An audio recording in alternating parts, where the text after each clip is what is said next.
Good afternoon, everyone, and welcome to today's webcast, Don't Kill the Wonder, Explorance BlueX for Creative Assessment and Surveys. My name is Anastasia Tsmiklis, and I'm the Chief Marketing Officer here at Explorance. It's my privilege to moderate today's conversation and share the innovative work happening with our customers around the world. We're so glad you joined us for what really promises to be an inspiring conversation about transforming assessment culture from compliance-driven to curiosity-driven. Today's session will challenge a fundamental assumption many of us have definitely wrestled with, and that's that assessment and surveys should be boring and bureaucratic exercises. Our presenter will share how adopting BlueX as their unified survey platform became an opportunity to transform campus culture around assessment and data inquiry. Whether you work in assessment, IR, student affairs, faculty development, or you support any of these functions, you'll walk away with practical strategies and creative use cases that you can adapt to your own organizational context. Before we begin, a quick housekeeping note. Please feel free to submit your questions throughout the presentation using the Q&A feature, and we'll address as many as we can during our Q&A period at the end. Now, I'd like to introduce our speaker. Dr. Sarah Elacqua serves as the coordinator of assessment. Sorry. You're good. So Dr. Sarah Elacqua serves as the coordinator of assessment and student learning outcomes at SUNY Polytechnic Institute, where she also co-directs the Teaching and Learning Center. Sarah led the implementation of Explorance BlueX at SUNY Polytechnic in September 2025, and she's here today to share how that journey transformed their campus culture around assessment and data inquiry. Sarah will be presenting this session at Explorance World 2026 in June. Sarah, welcome. The floor is yours. Thank you so much. I'm so excited to be here with everybody. I'll get everything set up and good to go, and we shall be ready.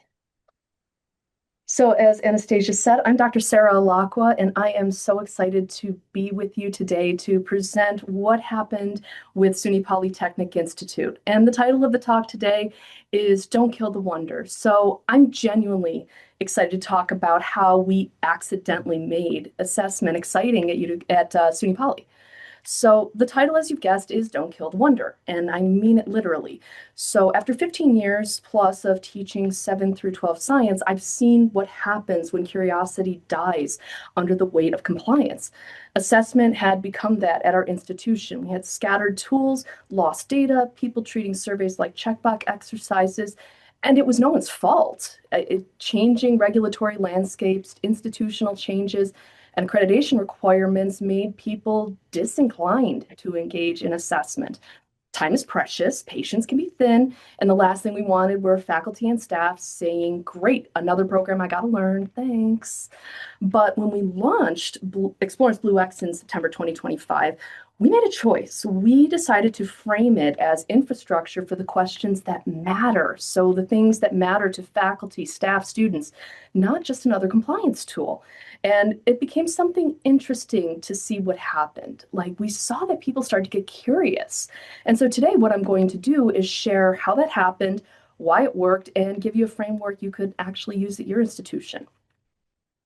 So let me paint the picture of where we were before BlueX. And I want to be honest here, this was messy. So let's start with the lost logins.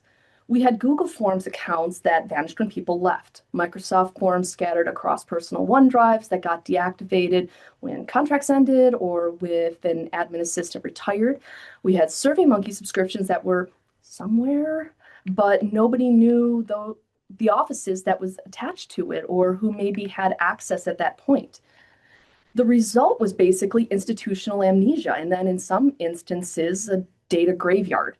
So someone would ask, why didn't the survey the students about this topic 3 years ago? The answer was inevitably, probably did, but who had the results? And so we couldn't really do longitudinal studies because we couldn't always find the baseline data. We couldn't track trends for event registrations or student feedbacks over the long term because there really was no centralized platform. And worst of all, Assessment felt like bureaucratic box checking. It's something you did because accreditation said so, not because you genuinely wanted to learn something.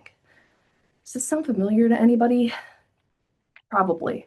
So here's where my science teacher brain kicked in. So in the classroom, I learned one major universal truth.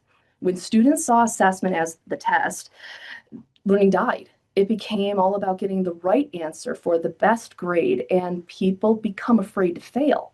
When people are afraid to fail, they fail to try. And when I framed experiments as, let's see what happens when we try this, curiosity takes over. So, in that same sort of vein, what if we designed assessment infrastructure the same way that we design a good experiment? So, you start with a hypothesis, a genuine question you want to answer. You design a method that gets you reliable data, you collect that data with integrity, you analyze it for insight, and then, this is the key, you let the insight spark more questions. That's wonder, and that's honestly the scientific method at its best. So, could we do that with institutional assessment? Could we make the infrastructure itself invite curiosity instead of killing it? Is what we were trying to figure that out. And our director of institutional research was on board with data curiosity and ownership. So, that became our guiding question together. And this is our hypothesis. Infrastructure that invites curiosity will beat compliance burden every single time. And here's the thing, and this is important. We didn't need to change the tool. BlueX is BlueX. What we needed to change was the perception of the tool. And we did that with three key shifts. So first, we were honest about what it is. It's a survey platform, but we showed our excitement about what it could do. Interactive newsletters, responsive forms, tools that look like word processors and familiar. We wanted people to think beyond just surveys. We wanted to have them consider how a tool like this could fit into their daily work lives. You got to show the possibilities, not just the label. Second, we showed people what was possible before we asked them to use it. So, examples first, mandates never. Third, we let natural curiosity drive adoption. So, no top down requirements. If people saw the value, they'd come. If they didn't, mandating it would just breed resentment. And so we knew we had a group of promoters that were excited by the possibilities, and we knew that excitement can be contagious. And so that was our strategy. And honestly, we didn't realize that we had accidentally implemented the technology acceptance model, but more on that in a second. So a quick context on SUNY Poly for those that are unfamiliar. We're a public state system Polytechnic Institute with about 2,000 students, over 110 full-time faculty, with over 30 undergraduate and a growing catalog of graduate programs. We have degrees ranging from bachelor's to doctorates. And our campus culture is hands-on, it's research-focused. We have 14 dedicated research centers ranging the gamut from AI and semiconductors to health innovations and DEIB. Before BlueX, our assessment landscape looked like what I just described: scattered, siloed, frustrating. And the key point I want to make here is that we are not a massive R1 institution with a dedicated infrastructure assessment team. It's a future goal, but we're not there yet. We're a mid-sized institution where people wear multiple hats. So if this worked for us, it can work for you. Here's how. So confession time. We didn't set out to implement a theoretical model. We just tried to do what made sense. But after our rollout started working, and I mean really working, with word of mouth adoption and people asking, can I use this for my project? A colleague said to me, you basically just implemented TAM, right? And I was, of course, like, what's TAM? So it turns out when you solve real problems and make things easy, you accidentally do research-backed implementation right. So who knew? So let me show you the framework we accidentally followed. So the technology acceptance model was developed by Fred Davis in 1989, and it's beautifully simple. There are two factors that predict whether people will adopt new technology. First one is perceived usefulness. Does it solve real problems? Does it make their work better, easier, more meaningful? And then perceived ease of use. Is it actually easy to use, or does it create more work than it saves? When both are high, you get adoption. And when either is low, you get resistance or you get abandonment. I didn't know this framework when we started, yet I did it anyway because it seemed like an intuitive process that made innate sense to me.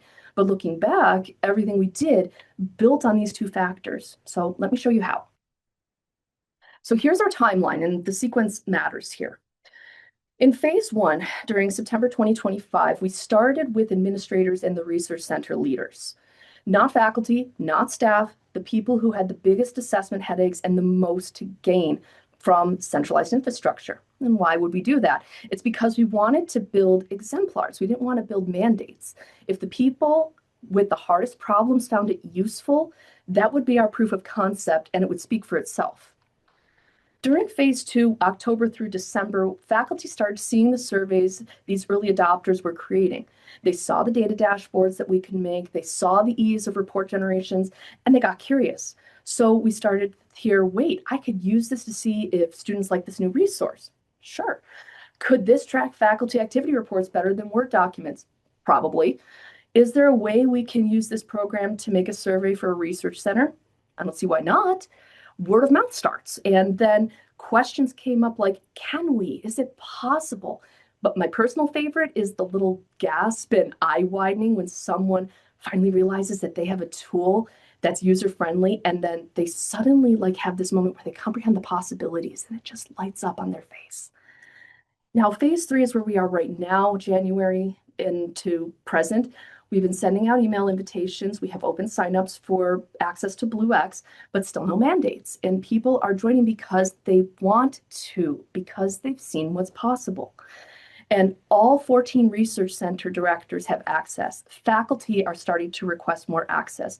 Many are stating that it's because they like how the surveys look, they like how they act, and they like how they respond. They like the flexibility in the granular data dashboards. They're thrilled with the ABA WCAG accessibility, and departments are now using it to provide actionable data for their accreditation needs. To put in perspective, right now, we currently have 65 active users. We have 9 active surveys in deployment, and out of those surveys that are in active deployment right now, we have 1,266 individual survey responses collected from those 9 surveys. And we're still in this organic growth mode. So then how do you build this perceived usefulness? So there were 4 key messages that we used as part of this process. First is institutional memory. When people leave, their work won't disappear. And this resonated really deeply. People were tired of rebuilding surveys and metrics from scratch, tired of losing longitudinal data. And speaking of data, we also advocated for data ownership. This is our platform together. It's not scattered personal accounts. There's shared access. There's collaboration on surveys. There's no more of who has the login anymore. We all do. Research rigor. You can collect publication quality data, and this was huge for our research centers. BlueX wasn't just for compliance surveys. It had features for serious scholarly work that are being actively used. And also longitudinal tracking. Ask the same question across 3 years and actually be able to compare the data. Multi-year questions without institutional amnesia. This is great because every conversation, every training, every example we showed reinforced these 4 propositions. And we made sure people understood that BlueX solved their problems, not just checked the administration's compliance needs. But usefulness alone isn't enough. If the program is a pain to use, people won't adopt it. So we focused hard on ease of use. So we did that through training and support for starters. We didn't just send people a login link. We created documentation, like a little cheat sheet, for example, I made to show how to log in, how to set up a basic survey and publish it. We offered walkthroughs. We did office hour kind of things where we made ourselves available for questions because responsive support matters. And BlueX's responsive support also helped our users because if they had a problem, they knew they could reach out to the help desk and they would get a response. We also did some relevance framing. When we trained people, we didn't just show generic examples. We showed examples from their work context. So here's how a faculty member in your department used it. Here's how student affairs track belonging data or whatever the case may be. We showed very focused examples. We also made our admin our guinea pigs. They were our first rollout. And by starting with admin and the research center leaders, we had champions who could vouch for the ease. When faculty asked, is this going to be a headache? They heard from peers, no, it's actually pretty straightforward. And the result from this is that there's a low barrier to entry and there's a high confidence in using the tool. And I'll show you now three real world examples from our institution of how this played out. So I'll take a moment and we'll discuss our use cases. So let's start first with our DEIB center. They needed to collect student survey data that could be used in peer-reviewed publications. This means they need validated instruments, clean data export, professional reporting, and BlueX gave them everything they needed. So they had the validated scales and instruments built right in. There was real-time response tracking during survey deployment. We had the ability to export the results to SPSS and R if necessary so that we could do even deeper data analyses. We had professional reporting capabilities and data integrity that would hold up to the peer review process that we know is so heavy. So you can see the design interface right here. So this was a quick screenshot of the multi-section instrument that was built by our head of IR with conditional show hide logic. So this wasn't just a survey, this was research infrastructure. And when faculty across campus saw what the DEIB Center was able to do, they started asking, could I use this for my research? And that's curiosity-driven adoption. Another one, and this one's my favorite, I'm not going to lie, because it shows the innovation that happens when you stop thinking of assessment as compliance.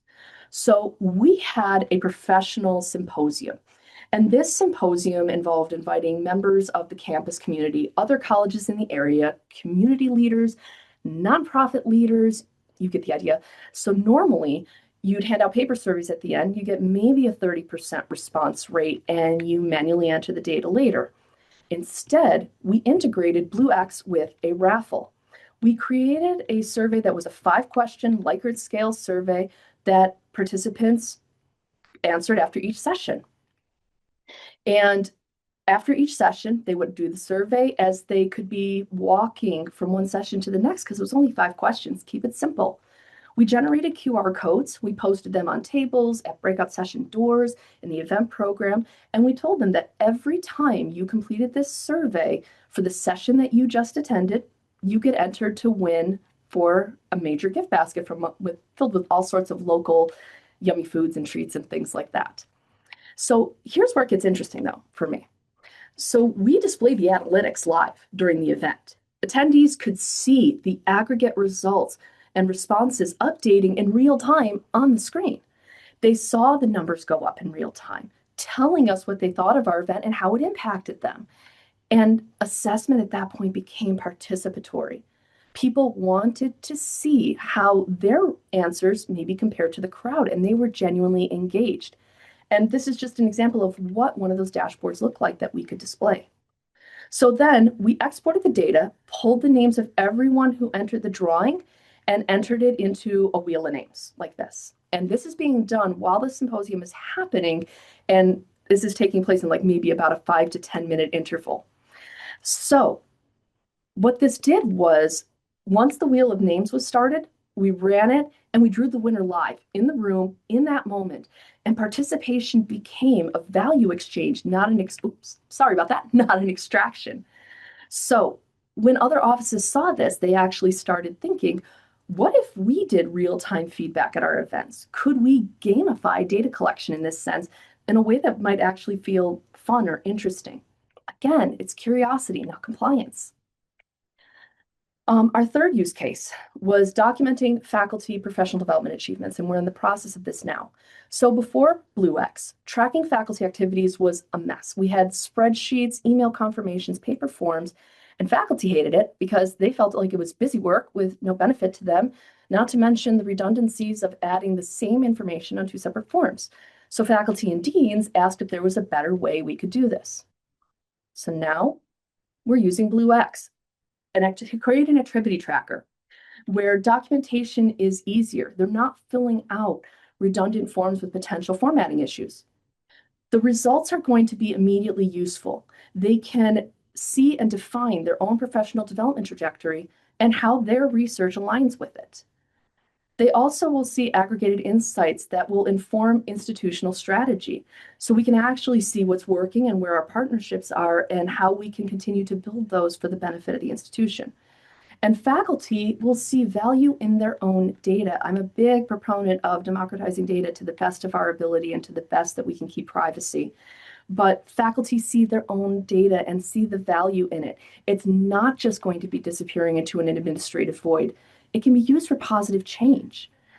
This interface that you can see in the screenshot here shows how straightforward that entry process is. Faculty can easily copy paste their citations for the publications they've done. They can choose options from drop downs, click multiple choice, whatever, but everything populates cleanly for them. We're working on something similar for our co-curricular unit assessments, work in progress, but we're getting there. Same basic idea though. We want to see those changes over a longer period of time. So the key here is that we shifted from documentation for compliance to documentation that improves practice. So when faculty see how the data can help them, like not just help the administration prove something to accreditors or to the state or what have you, they engage differently. They start to bring back that curiosity that they maybe have been missing. So what happened after these 3 early use cases that I'll show you? So basically, word of mouth took over. They saw what was possible and they got curious. Now, this chart here shows our user growth over the past 5 months. And notice it's not linear, it's accelerating. That's some organic adoption right there. We're not spending time convincing people to use BlueX. We're spending time supporting people who want to use it. And that's the huge difference. So now we're seeing people coming to us and saying, like, I saw what the DEIB Center did. Could I do something similar? Or could BlueX make my event more ADA WCAG compliant? Or someone might say, someone said you could export the results to a file that SPSS can use. I could use that for my research. But this is what happens when you change perception. The tool doesn't have to sell itself. The possibilities that it offers sells it. So I'll show you what happened before and after, like in really stark terms. So before BlueX, data was scattered across platforms that we couldn't control. We lost information and data when people left, accounts closed, passwords were lost, whatever the case may be. We did not have a consistent way of maintaining longitudinal tracking of some of the pieces of information that we were most interested in. Departments and schools and things like that were working in silos in some instances, duplicating effort or making it so that the effort was more work than it needed to be. And it was expected and kind of built in that institutional amnesia would happen in some way, shape, or form. But now after BlueX, we have a centralized platform that we own and control, and that we can go back and look at data over the course of longer periods of time. We can have institutional memory preserved regardless of faculty and staff transitions. That's huge. We needed that. We can also look at multi-year comparisons now. Now it's not just possible, it's actually easier than ever before. We have a better opportunity to engage in cross-office collaborations as well, because we're all using the same infrastructure and we can share among each other, even if it's something like, I liked how your form looked. Can you share it with me? I want to do something similar for this effort. Or you could have, oh, I have this template. Can I add it to the library for us to use? Absolutely. The shift right here that's the most important to me, though, is the idea of shared data ownership. It's not just your data anymore or my data anymore. It's our data, and it's being used for the good and for the benefit of the entire institution. And the shift that we have here is bigger than it looks. It changes how people think about assessment and how they perceive their role in their assessment process. So when you are looking at the data, you know it'll still be there in 3 years. you start to ask some different questions and some really deeper questions. And you start thinking in terms of a longer term span of time. And as a result of that, you design better studies. And when you have a shared infrastructure, something else happens. Those silos that a lot of offices and a lot of schools see start to break down. And it's small, it's piece by piece, it's little crumbles, but they're starting to break. And here are some real examples for you. So for DEIB, their symposium survey data that I mentioned before with the wheel of names, that isn't just sitting in a folder somewhere. It's informing our strategy for the next event because it impacts what we'll offer next year. And it opens conversations with planning groups. We're starting to see more collaboration between institutional research, the DEIB Research Center, and the computer science program, even regarding students' sense of belonging. That's a current study. We have institutional research where they're not rebuilding surveys from scratch every year. They can track additional metrics longitudinally because the platform holds the memory. For academics and research, the faculty inventory form that I mentioned before will help streamline our knowledge of research partnerships, faculty achievements, and help us celebrate those wins. Faculty development data for conferences and events aren't locked in a spreadsheet anymore. It's visible, it's analyzable, and it's useful. That's the big thing. You want your data to be useful, and we can make it useful for improving what we have to offer.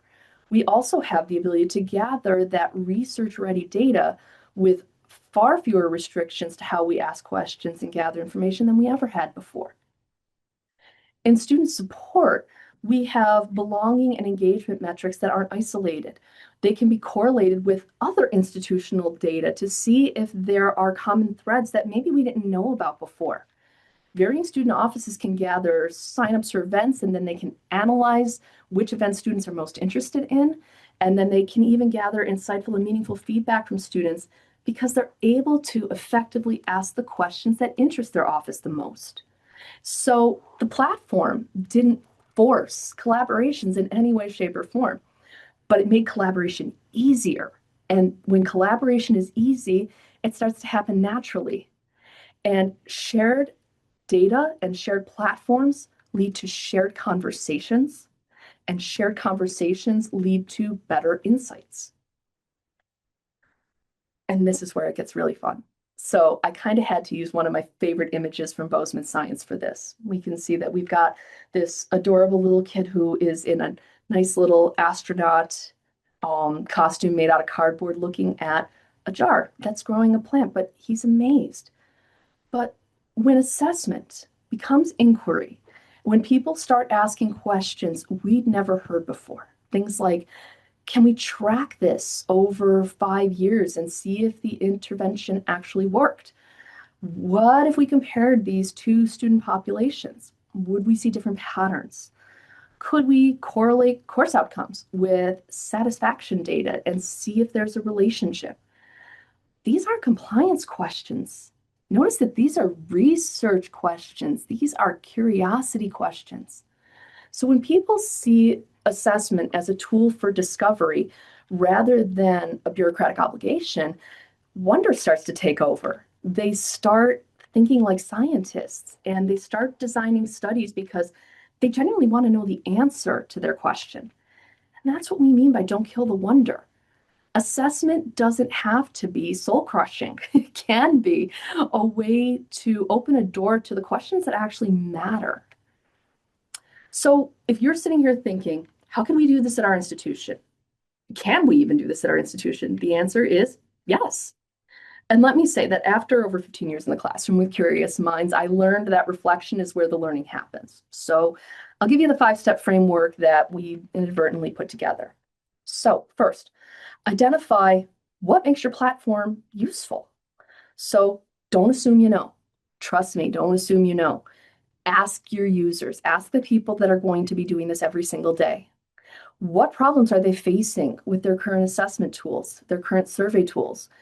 Our big four were, just to remind you, institutional memory, data ownership, research rigor, and longitudinal tracking. Yours might be different, and that's okay, but find out what it is that's driving the change for the platform. The second step is to my lights turned out. The second step is to make it easy. Invest in training, documentation, invest in support. Make that onboarding process feel manageable, not overwhelming, and show relevance through real world examples in their context. So if you are working with HR, use those types of forms that they would use and show them how they could be improved, for example. The third thing we did was we start with champions. I told you that we started with like the deans, the research center heads, and our administrators. We started with champions, not mandates. And we found people with the biggest pain points, basically. Start there and let those people be your proof of concept. Their success stories are going to sell any platform better than any memo from administration. Trust me on that one. Next up, show what's possible. Examples, exemplars, use cases, all those things like that. Show before you tell. Let people see the potential before they commit time. And of course, let curiosity drive your growth. Once you have those champions and examples, step back a little and let the word of mouth do its work and continue to show your own excitement and curiosity as part of it, because that is contagious. People can read it on your face, and be ready to support that growth, but don't force it. Offer it as a potential solution, but not the do all end all. And I want to leave you with some questions that you could take back to your campus, to your business, whatever the case may be. These are conversation starters. So first, what data are we losing when people leave? People leave institutions, people leave workplaces every day. So when you have someone leave, you are not only losing that individual as a worker, but you're also losing that institutional knowledge. So seriously, audit this. You might be shocked as to what you're losing along the way. Another question you could consider is where are our assessment silos costing us insight? So as we start to become our own little islands and become focused on our jobs, we start to lose sight of that there are people that are doing similar roles and that there can be points for collaboration. So what questions could we answer if the data were shared instead of scattered all over? And in that same vein, what questions can't we answer because we don't have that longitudinal data that we need? And even more deeply, what would you track if you knew the data could persist? That changes the concept of what you can measure into what's possible. Next up for me, how can we make assessment feel like discovery, not compliance? Talk with your people about the language that is the most comfortable for them. Language, framing, examples, all native to your institution, shift perception over time.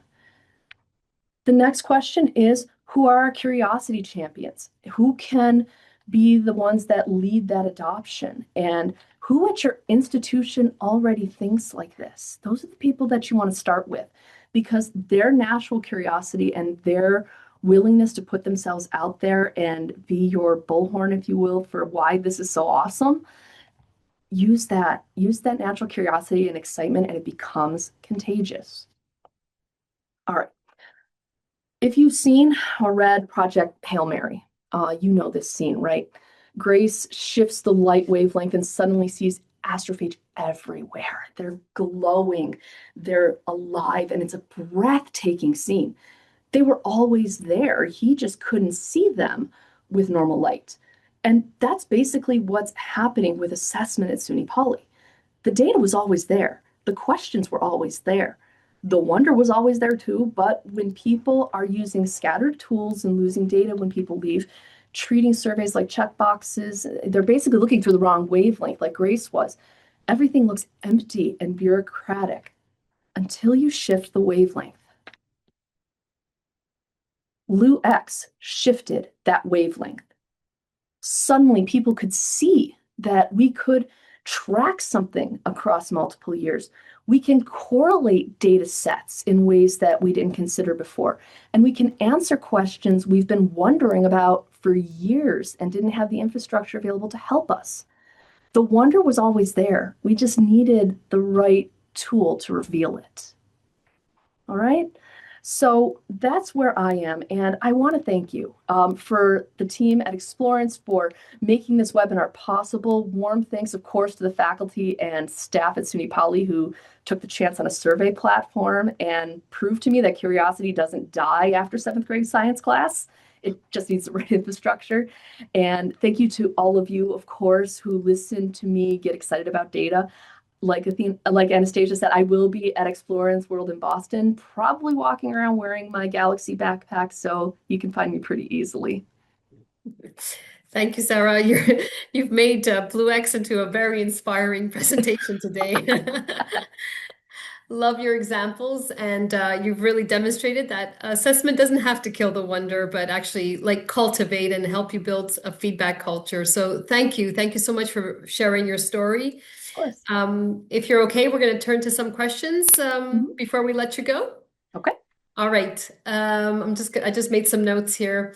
no worries. Okay, so you talked a lot about training being such an important part of helping you get adoption Mhm. of BlueX within SUNY Poly. Yep. Um, can you share what makes your training so effective?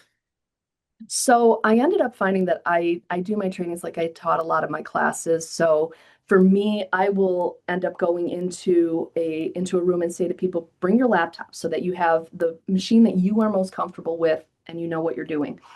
We load them in and we have them come into the class with like maybe an idea of what it is that they might be interested in. Like, are you going to be doing an event registration or something like that?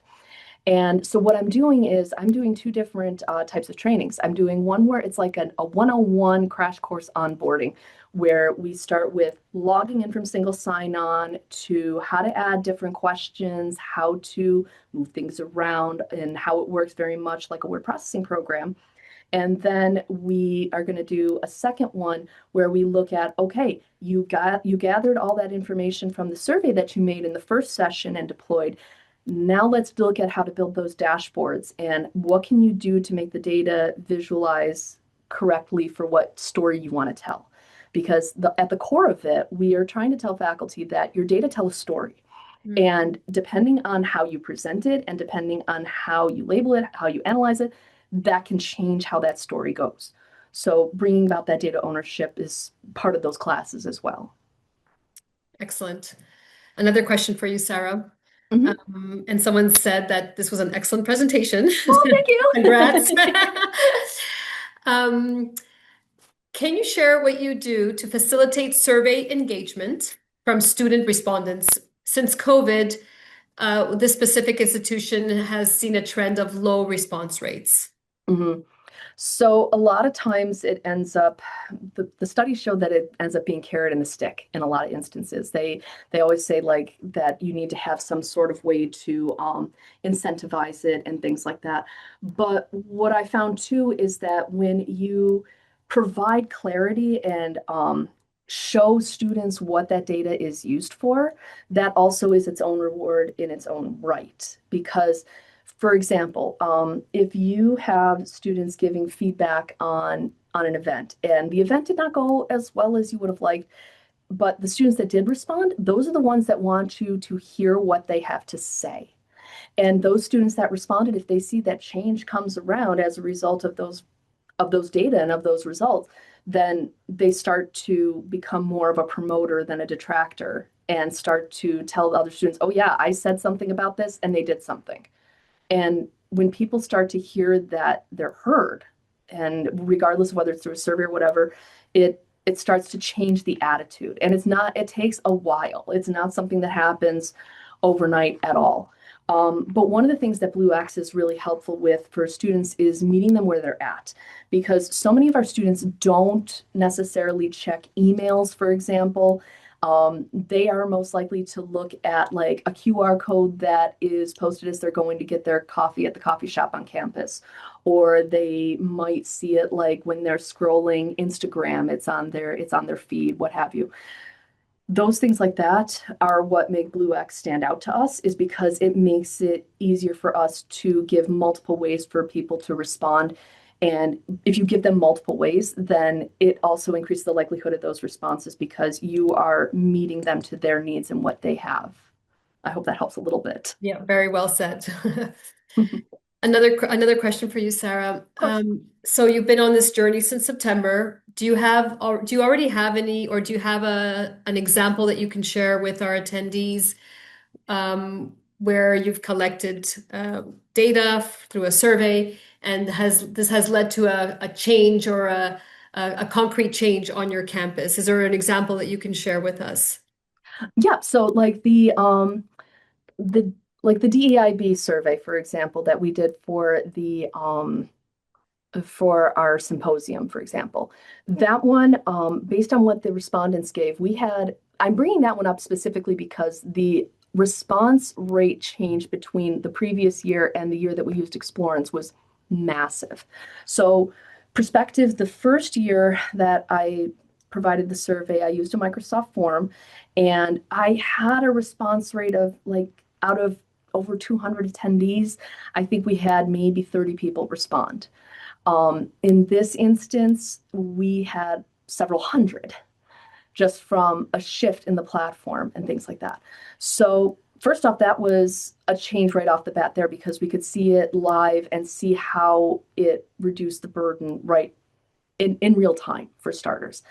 And the other thing too is that once we got the feedback from the respondents, we were able to see like, oh, this session wasn't as well attended, or they focused too much on this. So it gave us the ability to say like, maybe we should shift this individual from being a panel moderator to maybe being a panel participant, or put them into a different role that will fit them better if it wasn't jiving well with that group. We had instances where we said, okay, this topic did not seem to go over as well, so let's change our tact on it. And we're seeing that coming about more and more, especially like in terms of feedback. The Wellness Center just had a major showcase of different local organizations and things like that. And they did the same thing. They did a survey with raffles and things like that, and they got a pretty solid response rate from it. But it's giving them the insight to say, like, who were our most popular people that came in and offered services that our faculty and staff and students took the most interest in. Let's make sure we invite them back. If these other people weren't mentioned, maybe they weren't as beneficial or helpful for what we were doing. That's okay. Let's see if there's another way that we can help have them involved. So we're looking at things like that. I hope that helps. Makes a lot of sense for sure. What advice would you give to other institution or other leaders who are also kind of beginning this cultural shift around assessment, and maybe like at your institution, they were using multiple applications. Mhm. What's kind of your number one piece of advice for them? Outside of not killing the wonder, um, I would say listen. The biggest piece of it is listen, because the people that you're working with and that are going to be using these tools are going to tell you exactly what they need because they know where their pain points are. They know where the places are that they need the most help. So it's not a matter of saying, oh, this is what we're going to use because we say so. If it doesn't help the people that you want to help, then it's not going to work. So it's a lot of listening, and it's also going to be taking some hard hits in terms of hearing about the points that are irritating or that maybe people feel negatively about. Don't take it personal. They are literally just providing it as the sake of information so that you know where they are. And then when you bring in a solution that eases that pain and makes it easier for them and solves their problem, you'll start to see that shift in terms of how they handle things, and it has impacts overall. You can also use programs like this to celebrate the little wins and like highlight the people that are using it for neat and innovative ways. Like if one of your employees is using it for a newsletter, highlight it, show it, celebrate it, scream from the rooftops. Every Mhm. single person loves to hear that they're doing something right. Show them that. They can't assume that they are. Most employees probably assume that they are doing something wrong, and if they breathe in the wrong direction, that it's not going to work out well. Give them that space and that grace to talk with you about what it is that they need and what it is that is working and what's not. And you might find that you'll get a program like Explorance, BlueX that will help ease those.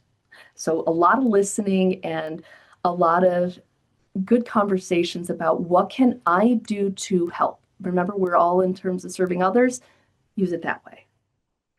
Fantastic. I think that's it for questions, Sarah, Okay, for today. But awesome. like Sarah said, she'll be speaking at Explorance World in June. We'll be in Boston at Boston University. This series of webcasts, it's meant to give you a sneak peek or a quick idea of what the rest of the program will be like. So, Sarah, thank you so much for Thank you. sharing your story. You'll be sharing it again in June, and Yes. we're really excited to host you in Boston. I'm excited to see everybody. The next, as part of the series, if you can go to the next slide, Sarah. Mhm. So this is part of the Explorance World Spotlight sessions. The next one, we hope that you will join us for. Sarah, we hope you will join us as well on May Absolutely. 6th. Oh, I will be. It's called Building Holistic Teaching Evaluations, Strategic Approaches for Systemic Transformation. And you can see the names of the four different institutions that are coming together. They are researchers, they are academics who have done a huge amount of research around how to optimize teaching and learning through holistic teaching evaluation, maybe not just doing course evaluation, but continuous surveys and assessments throughout the school, the semester or the academic year. So we're excited to welcome them on May 6th. And again, this is another example of what we will be presenting at Explorance World. Sarah, There- thank you again. I'm going to interrupt just briefly. There's Yes. someone here that has their hand raised, and I don't want to Oh, leave the okay. meeting. Hold on. Let's see. Let's see. There's a question. Nope, just that we're almost done with time. Ah, got it. Okay, sorry. Just wanted to be sure. No problem, Old Sarah. Just habits wanted to die thank you hard. again for your time. And Thank you. again, oh, there is a hand. Excuse me. I think you're right. Um, I don't see the question though. Yeah, I don't see the Okay, question. I'm So, sorry. but Sarah, thank you. And Of like I course. said, we can continue the discussion hopefully live together in Boston at Explorance World. I'm excited to be there. Thank you so much. Thank you. Thanks everyone for joining us, and we'll talk soon. Thanks, everyone. Bye-bye. Thank you.